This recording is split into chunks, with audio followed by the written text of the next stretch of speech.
Well, good afternoon and welcome to yet another episode of The League of Biblical Enthusiasts. When I visited the Morgan Library and Museum recently, I was able to see, but not touch, the Glazier Codex. Now, the Glazier Codex flies under the radar of many popular or well-known biblical manuscripts. But we're going to spend just a few minutes in this video talking about it. I do have a few personal pictures I was able to take, but without going through hoops from the Morgan Library, I'm not able to show them to you today. However, even though this manuscript has very few pictures online, I was able to find some, and I will show them to you a little bit later in the video. And as far as I'm aware, the Glazier Codex has never been digitized. So I plan to reach out to someone at the Center for the Study of New Testament Manuscripts and see if it's possible to persuade them to digitize this famous codex.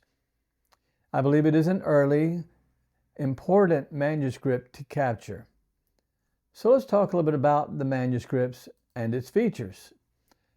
As you know from our past episodes, the Glazier Codex resides at the Morgan Library and Museum at 225 Madison Avenue and 36th Street in New York City.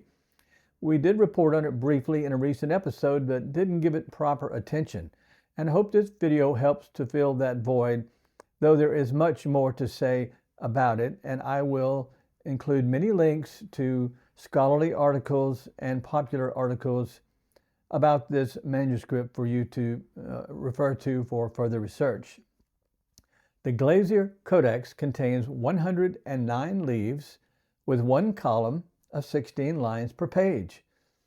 It has come to us with its binding mostly intact, which is quite unusual for a manuscript of its age.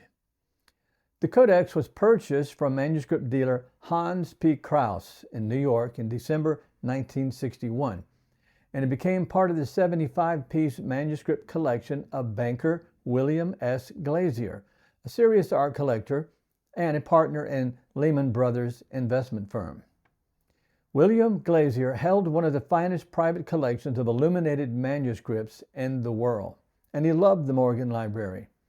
When he died in 1962 at the age of only 55, his trustees put his collection on deposit with the library, and ownership of the collection was officially transferred to the Morgan in 1984. In the Morgan, its catalog number is manuscript G67, G standing for Glazier. Codex Glazier is a miniature Coptic uncial manuscript containing most of the first half of the Book of Acts on vellum. It was initially dated to the 4th century, but current scholarship dates it paleographically from the middle of the 5th century to the late 6th century.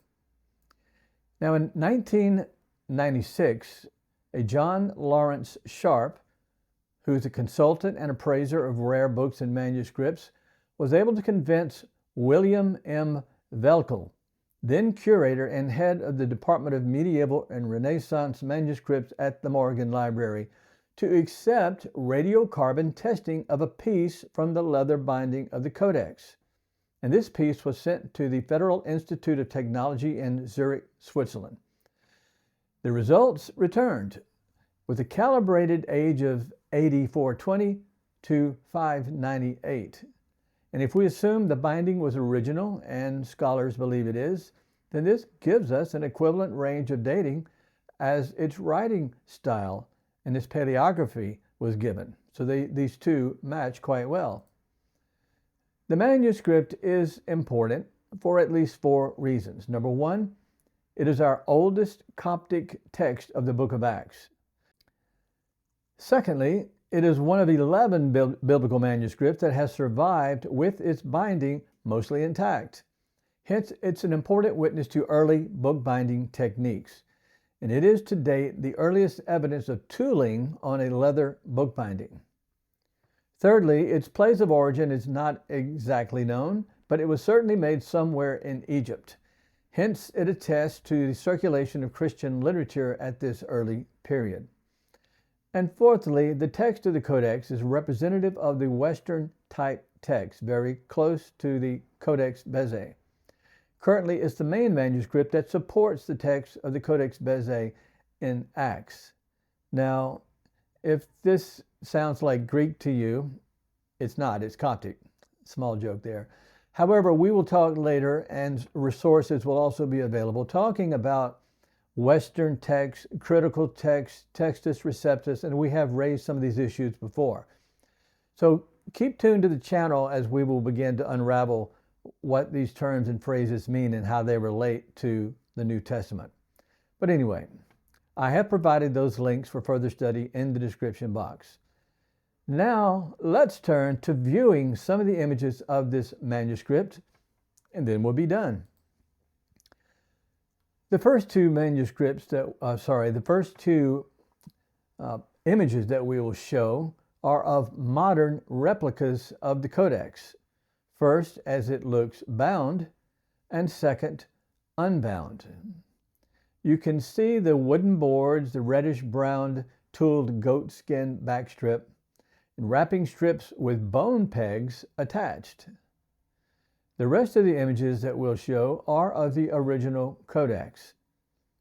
And here is a view looking at the book from its side. Next, to illustrate how small the Codex is, and that's why we call it a miniature, here's two photos with a hand touching the pages, something I was not allowed to do. It's roughly 5 by 4 inches. And note the 16 lines of text to a page and lining marks for the scribe to follow. Here's a shot with the Codex on a viewing stand showing its first page. Here's another photo of the same page and another of some of the beginning pages of the Codex. Now here's one showing pages near the end of the book, and another. And finally, we end with an end leaf with illumination. And this is an important part of the manuscript, as it's one of the earliest illuminated manuscripts. And there's information again in the description box about this particular image. Well, that's all the images I could muster up. And if you find anything else, please let me know in the comments, because I would love to have access to them. It's very difficult to find images of this manuscript online. And I believe what I've shown you is about all that can be found. Again, if I'm mistaken, I would love to be corrected and point to a source where we have more. Although this was a short video, I hope you enjoy what we bring to you from this channel. And if so, please like, subscribe, and share with your friends who you think would be interested in this kind of content. I know it's not for everybody, but again, after all, it's the League of Biblical Enthusiasts. One of my goals for this channel is to bring to you things that might not be easily available, but which I think would help us all understand how the Bible that we know today has come to us in its modern form. So stay tuned, and we'll bring you more informative episodes from the League of Biblical Enthusiasts.